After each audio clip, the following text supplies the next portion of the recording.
Well, hello everyone, and welcome to the next episode of Wedding Florist Social. Thank you so much for tuning in and listening and downloading and subscribing. I appreciate every single one of you for your support. So this week, I have it's quite an interesting conversation. I'm actually interviewing an amazing florist from the US. We have Tasha Flowers here all the way from Baltimore in the US. So hi, Tasha.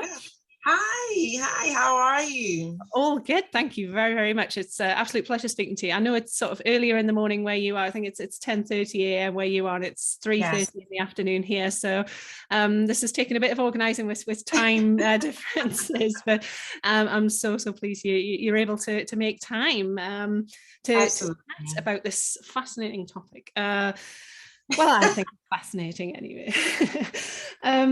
So this week, you guys, we're basically going to be chatting about the whole process of kind of onboarding clients and, how you should be compensated for that sort of thing, if you should be compensated, or, because Tasha and I, we met on the Intrigue Teachers Facebook group, Sarah's Facebook group, and Tasha posted a very interesting question on there a few weeks back. Because it was basically surrounding the fact that, should you get compensation for the time you put into consultations? Do you compensate yourself for the time you put into those? Should you be compensated for all the admin work and the time you put into the onboarding process? Do you charge for consultations? Things like that. And a lot of people got really into it, and there was a lot of answers on there. My reply to that was that, my the sort of angle that I come to it from is that I run my business in such a way that I try to attract as many of the, higher proportion as possible anyway, of the most ideal clients as I can with my online presence, rather than attracting just a ton of people on Instagram or something. I've tried to attract a higher quality, a high proportion rather of quality people, quality clients that are more aligned to what I do and more an ideal client. And I don't put too much work into the whole kind of consultations and the quotes and proposals and all of that sort of thing, but before I've even got a signed contract from them. But I'm realizing that not everyone works like that. So it's very interesting to sort of hear Tasha kind of propose that question on the Facebook group, and there was a lot of different answers to that, wasn't there, Tasha?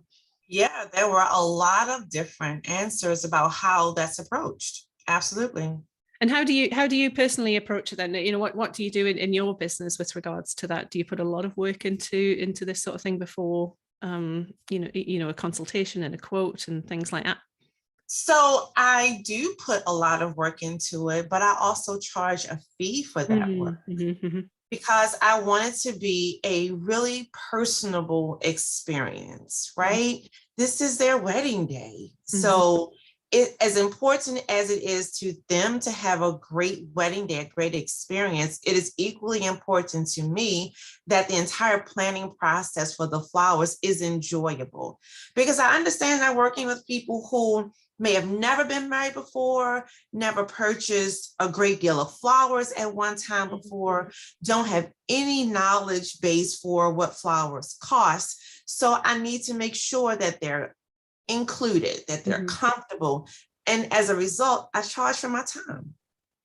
Yeah, and I think that's something I hear a lot of people do. I think over here in the UK, perhaps it's not so common, but I hear a lot of the US florists talking about that approach as well. And I can certainly see the appeal of doing that.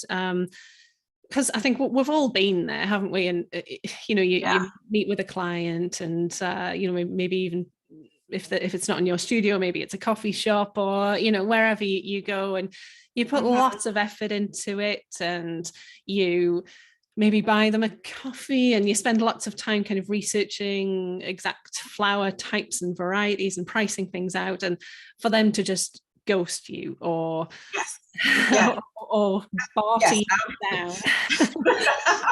Haven't we all experienced that one time too many? And that's just it. So I charge $250. Okay. That alone eliminates a big portion of people because I know you're not serious. Mm-hmm. And I really want, like you, I want people who want to work with Tasha Flowers. Yeah, right? absolutely. You are ready. You've selected me not because of price, but because of the quality of the product that you know I can deliver to you and for you. Absolutely. But in order to just weed out the people who are just kicking the tire, you know, squeezing the melons. A lot of those. You know, it's, hey, this is where we are because, and I always tell people, if you don't like the new rule, you can thank the last customer because it's because of their behavior that this is what we have to do now. It's not something that I started out doing. It's certainly not the way things were in the beginning. Yeah. But I've lost hours and hours of time crafting a proposal that's unique to this couple only to get ghosted. Yeah. And it became a thing where my time is just way too valuable. Yeah. You know, to just give 2 hours to you and 2 hours to you. Proposals take time. It take a lot of time. So absolutely. Yeah. I mean, this is partly why I wanted to talk to you, because, you know, I think we both have the same aim and the same end result in that respect, but we kind of come at it from two different ways. You know, you the way you weed people out is to charge for a good amount for the consultations and the proposals and things like that. And whereas I come from the other side, I try to basically pre-qualify any sort of potential clients online, you know, with my website, with what I put out there on socials, things like that, so that a higher proportion of people as possible are coming to me as ideal clients. I see on my website, for example, when I look at Google Analytics, and I'm a bit of a nerd with Google Analytics. I love kind of getting right into that. But you look at the behavior flow on Google Analytics, and I see a lot of drop-offs on my inquiry form. But that is absolutely fine by me. I don't get worried about that. That is my inquiry form doing its job as far as I'm concerned. Right. So people come onto my website, they will see, you know, I'm certainly not a cheap florist. I'm not the most expensive florist, but I certainly don't do cheap, low cost kind of budget weddings. And it's got friendly wording because I want to attract people who are just friendly and easygoing, and you know, the imagery, the wording, everything is geared towards my ideal client. And the final stop is the inquiry form, where it talks about things like budgets, and you know, it gives me all of that information that I need. But it also whittles out the the people who perhaps don't want to spend 10% of their wedding budget on their flowers. And you know, at that point, a lot of people drop off, and which is exactly why I, you know, if I get DMs on Instagram saying, "Hey, are you free on such and such a date?" or my personal favorite, when people just comment saying, "How much, please?" and things like that. I say that. Or don't forget this one. They literally send the entire wish list. And say, send me a proposal. Love it. Yeah. But ma'am, who are you? How did you get here? I love that. And I just, all I do is reply saying, "Thank you so much. I'm free on your date. Here's the link to my inquiry form. Go fill that in." All that information you've just put on that, go put it into my inquiry form.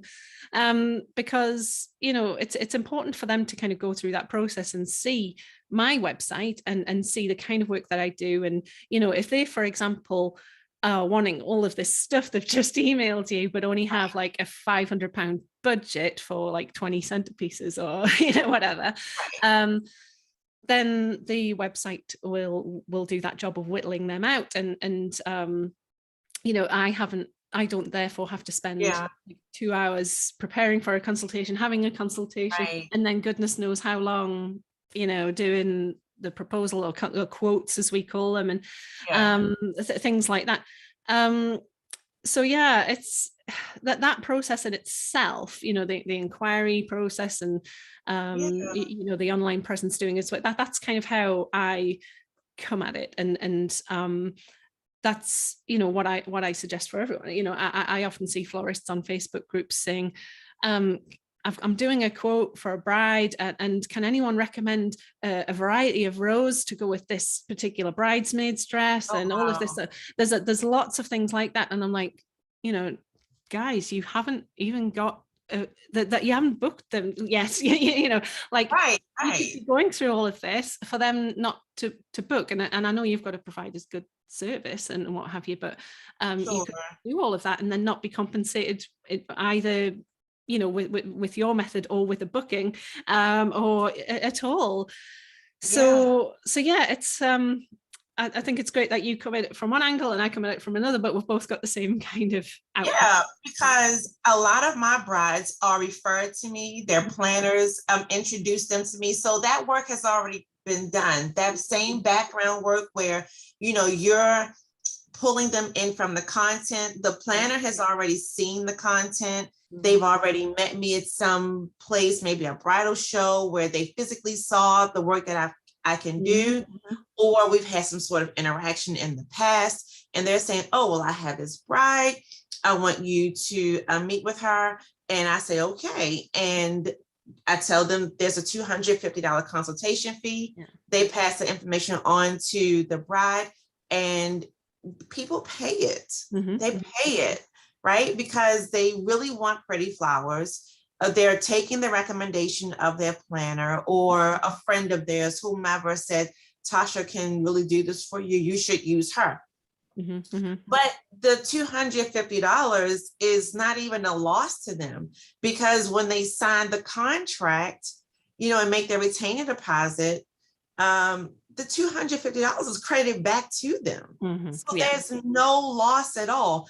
All I'm doing is guaranteeing that you're not wasting my time and that you really want to move forward, because I really want to help you, but we have to make this a fair transaction. Absolutely. And it's obviously about wasting our time or not, but it's also about wasting their time as well. I mean, if you're not the right florist for them, if you're going to be too expensive or just not the right person for them, or that then that they don't want to sort of pay that and then find out they don't want to book, or so it's got to be a two-way thing, hasn't it? And it does. It really does, because sometimes, Vicki, sometimes you can be, you're a great match on paper. But the energy is bad. Yeah. Like you meet someone in person and right. It's like, oh, what's happened there? Right. So it's about those connections. And I'm really huge on making connections. I'm really big on being your personal florist. And as such, like, bring me in. I want to lean in closer to whatever you have going on. And I want you to lean into me as well. And let's talk about what you need, what those things look like. Let's talk about this wish list. Is it realistic? Do we need to scale up or scale back? Absolutely.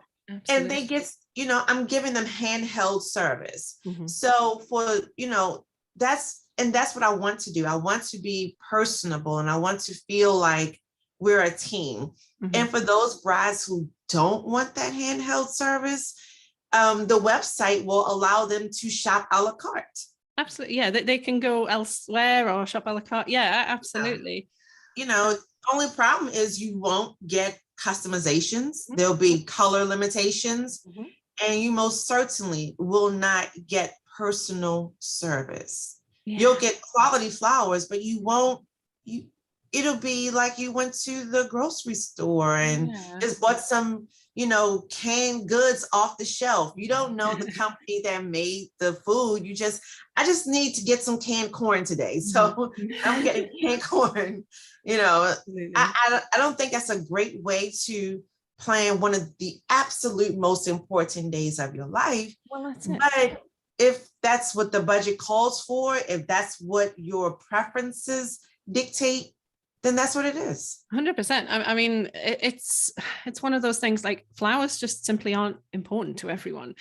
But those aren't the kind of people that I know. I mean, I don't know why, obviously, but I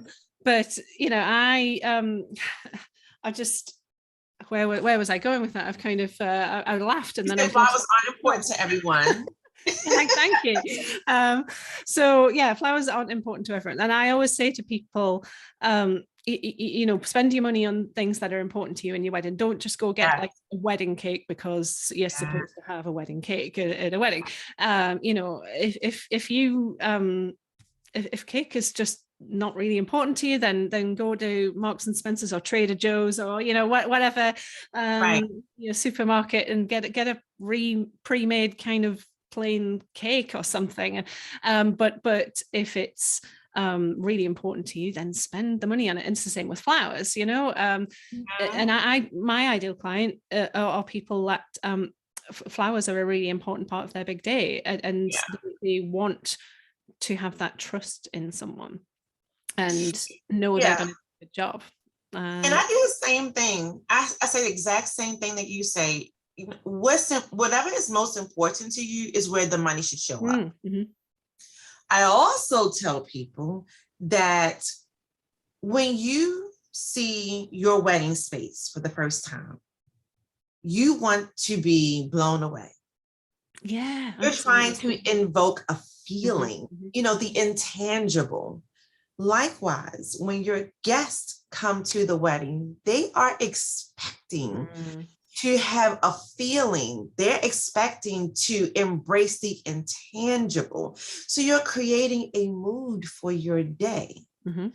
Your pictures and your memories will be the only thing left after your wedding. So you should create an environment that you want to capture in your pictures. No one's ever going to say, geez, that was a great steak. Yeah. You know? No one's ever going to say, that was the most sparkling water I've ever tasted. But they will all say, that was a beautiful room. It was so well decorated. The flowers set the tone. They all say it. I've never been to a wedding where the ambiance was not the thing that was most memorable, aside from the bride, of course, to the guests. And to the bride, it is the ambiance. It is the emotion that they're trying to invoke into the room. And I'm sorry, you can't do that with good-looking linen on the table, though it helps. You can't do that with, you know, all the forks lined up just perfectly and the knives in the right place and the spoon going across the front of the plate and 1,000 packets of sugar and 10,000 matching sets of salt and pepper shakers. None of those things are the things that people will remember, but they will remember that centerpiece. They will remember, you know, how we decorated the spot to say your vows. They will remember that because it becomes the focal point of the room.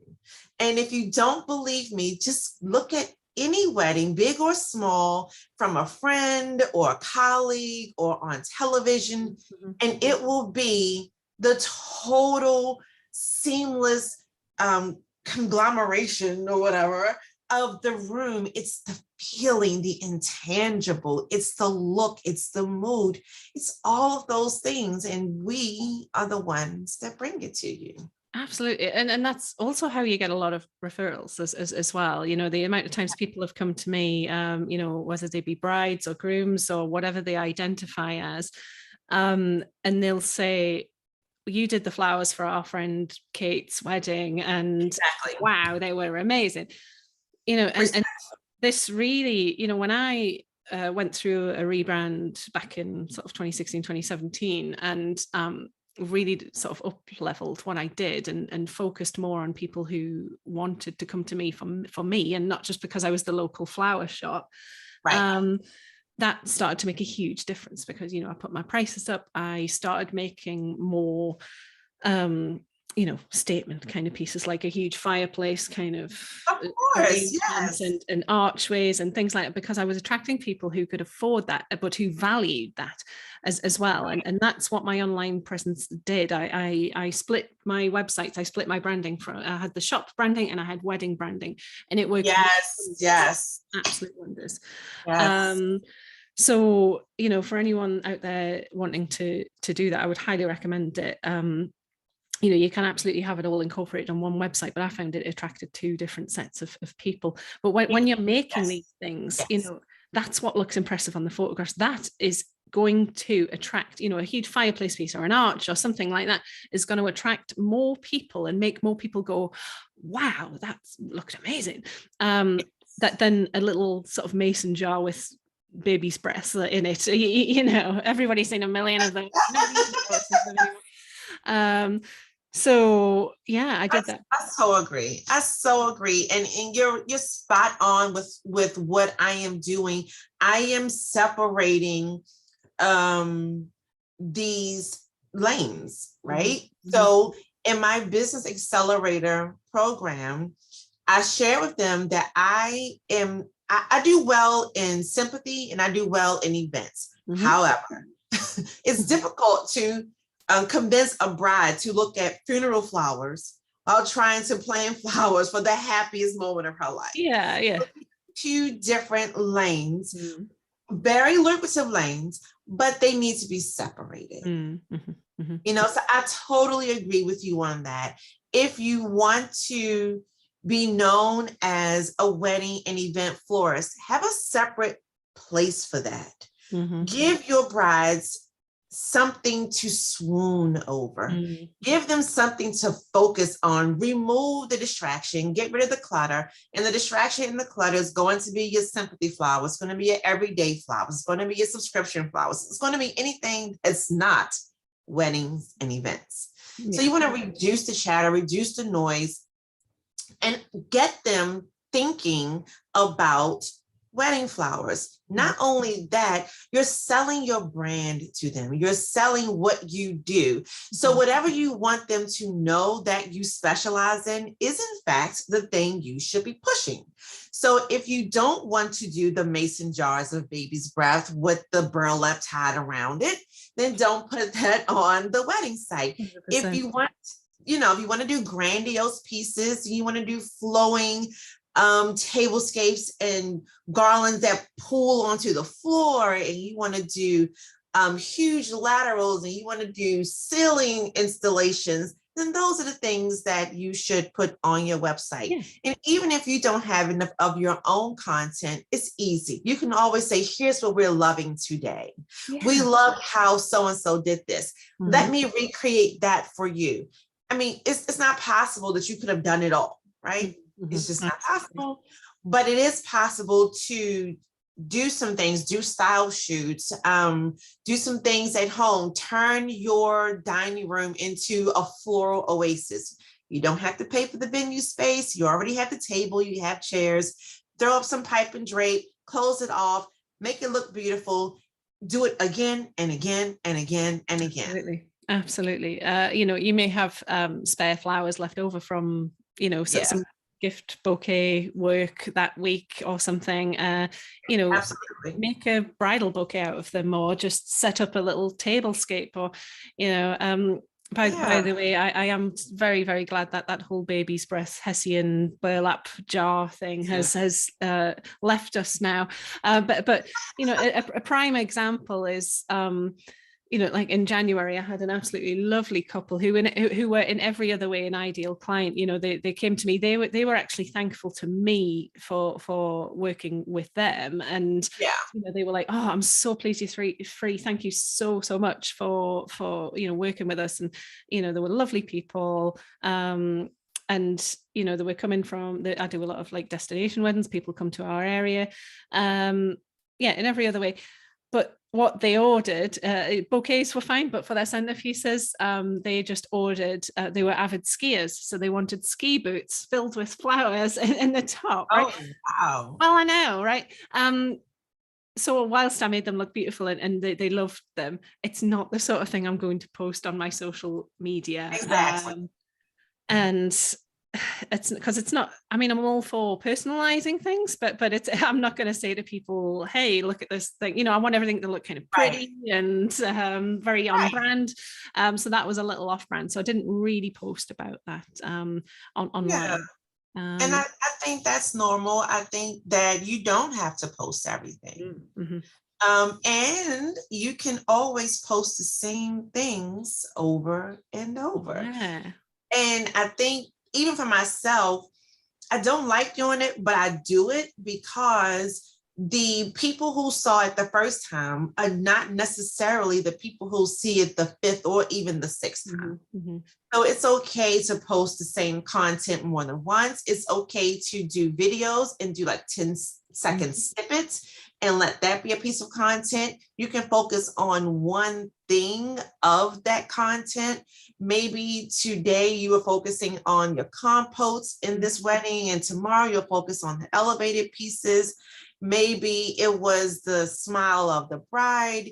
You know, you never know. It could be the way the tails were floating in the wind from the flower girl basket. I mean, there are different ways to capture things to create more content so that you'll have those things on your social media feeds and on your website that you want to promote, as opposed to things that, yes, I did do that, but it's not really in line with the branding.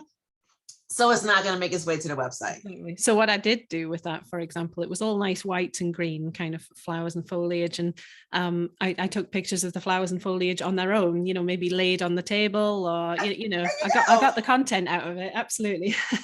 Or, sometimes I've even crop the picture and then use the crop parts, maybe like a background to some other kind of just verbiage.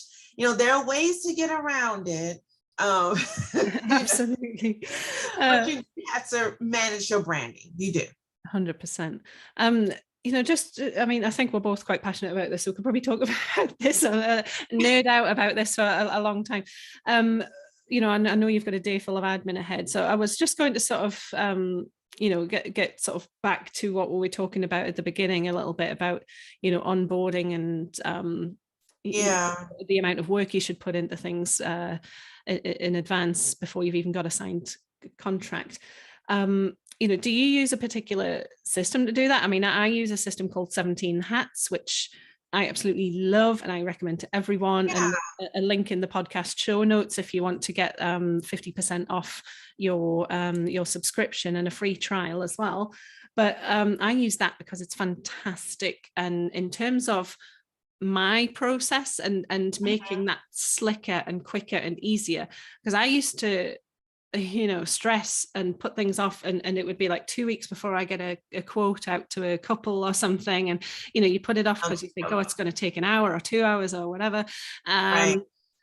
Whereas this, I can be doing it whilst I'm on the call with someone. I do a Zoom call, much like we're doing now, and we'll talk through things. So I don't even have to leave my house, and I can be creating the quote, adding the items on it as we go through it. Even my inquiry form is with 17 Hats, so when people fill that in, it goes straight, their information goes straight into my system.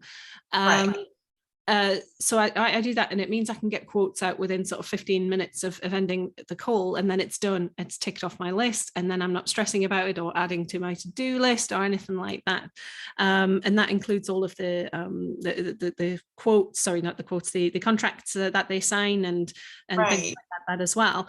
Is this something that you use? What's your sort of process? So I have heard of 17 Hats, but for inquiries and capturing information, I use HoneyBook. Okay, yeah. It doesn't have any bells and whistles. It's not designed specifically for florists, but it gets the job done. And that's really important to me, as well as transparency. So for me, if I found the bride on my own, then I definitely want them to go through the inquiry process. If they're coming to me by way of their planner, then most of that work has already been done for me. And they pay the $250 through Square. And then we have the consultation. The consultation, we talk, we go through everything. I take my notes, but I do a vision board next. Because what I've found is that either A, I did not understand exactly what the bride was trying to tell me, or the bride wasn't really clear on what she wanted things to look like. So I have broken down my process into steps that best work for me. So it's it's not what most people do at all. But what I found is that for me to stay in control of the process and not miss a step, I have to break this process up into smaller chunks for myself. But it has a lot to do with the way I learn and process information anyway.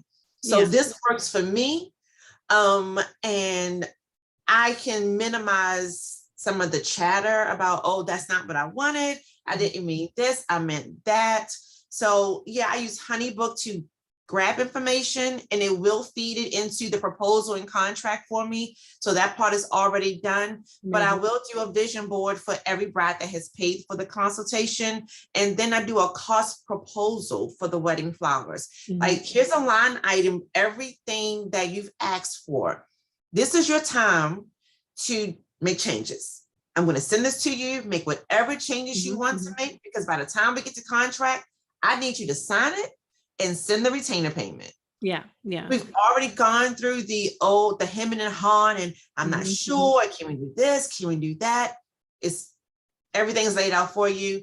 And in that cost proposal is the vision board. So you get to see everything that we talked about the first time. And now you get to see line by line what these things are going to cost you. Because I don't allow for a lot of changes once we've gone to contract signing. Yeah. As a matter of fact, you can't make any changes outside of a 5% reduction. Yeah, I think I've got a similar percentage. Absolutely. Yeah. Because we've gone through this process. We've gone through, I want this, I want it to look like that. Okay, that's round one. Round two is, here's a line item of everything. Make your changes now. By the time we get to the contract, you're good to go. There are no surprises. Yeah, they're not worried. They're not thinking, oh, how is this going to turn out? Has she really got my vision in her mind, or anything like that? Yeah.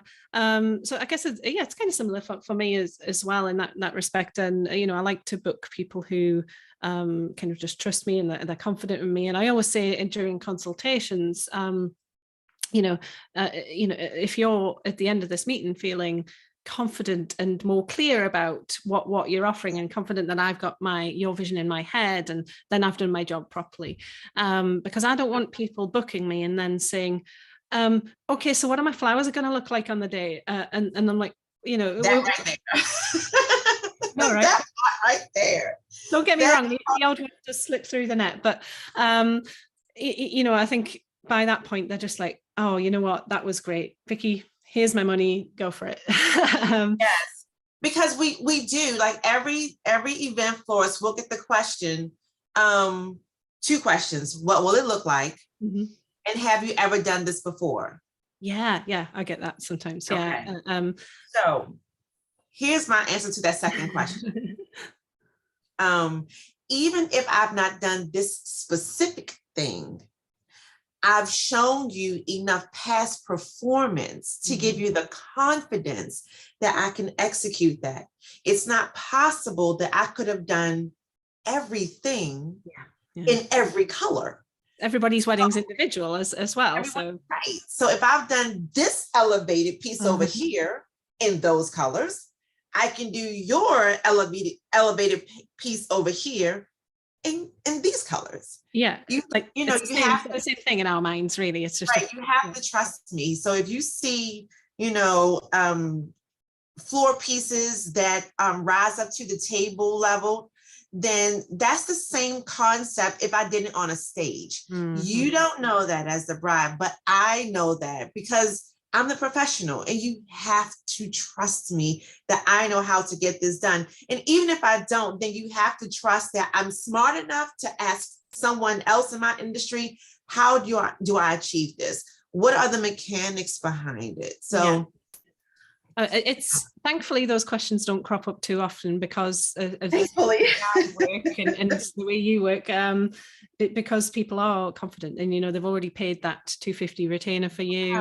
and and if they don't book me, then that's fine. I don't want anyone booking me who isn't kind of aligned to me or doesn't really like those me. Connections. Yeah, absolutely. Do you ever get anyone not booking you after they've paid the $250?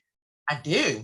I did have someone to not book after paying the $250, and I'm really not sure what happened. She, I know she had some kind of family issue going on, and I was following up, but I think that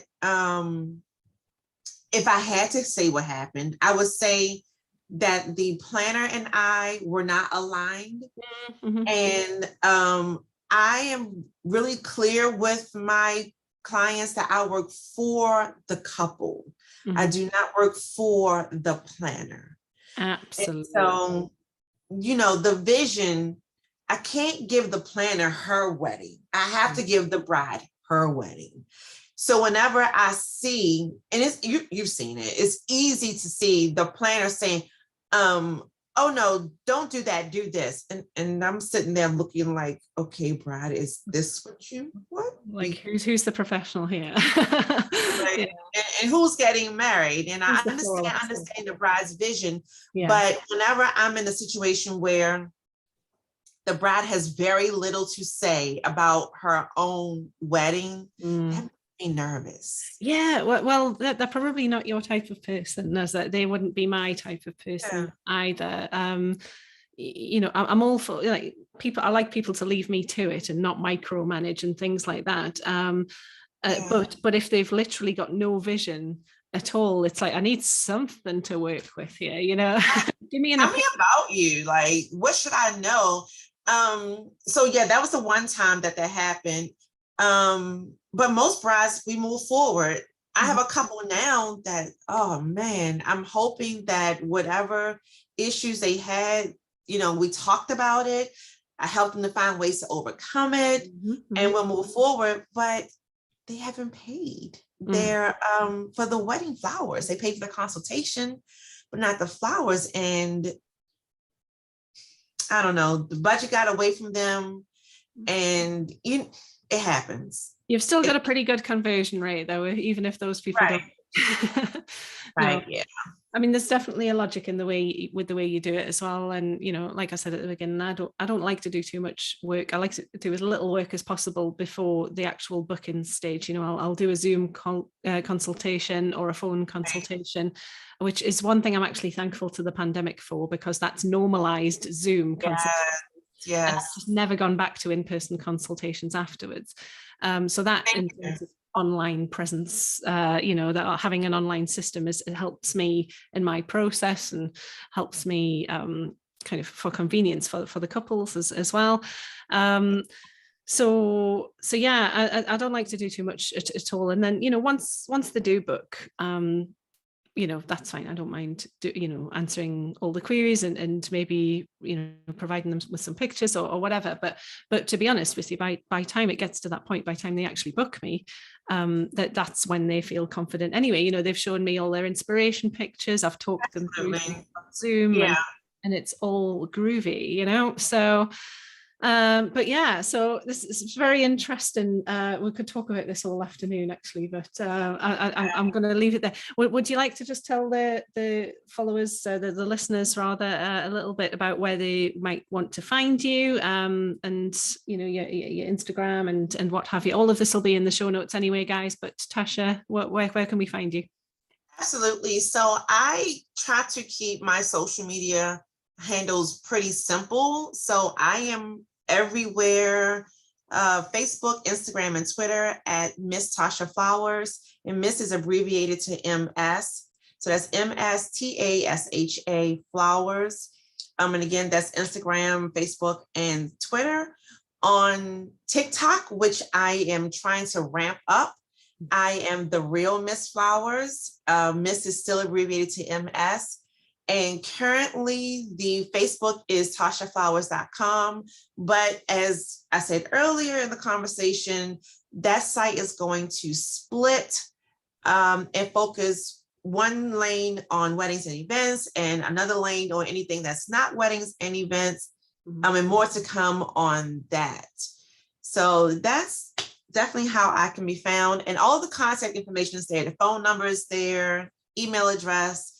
You can fire it off if you have a burning question about your wedding. You just shoot me an email at events@TashaFlowers.com. And I think you're implementing your own florist education kind of process later in the year as well. So I can't wait to see what you come up with. We'll have to have you back, and so all the florists that are listening will be able to kind of hear a bit more about what you do and what you offer. So yeah, looking That's going to be really fun. And I think it's going to be necessary because I know we didn't really get into it, but cash flow and managing the business side of the business is really, really important.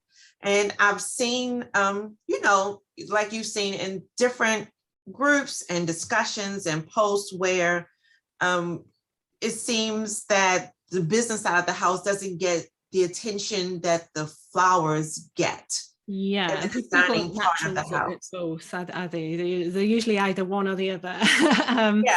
Yep. But yeah, that sounds like a fantastic topic for another podcast. So we'll have to have you back later in the year once you've got everything set up, and I look forward to seeing that.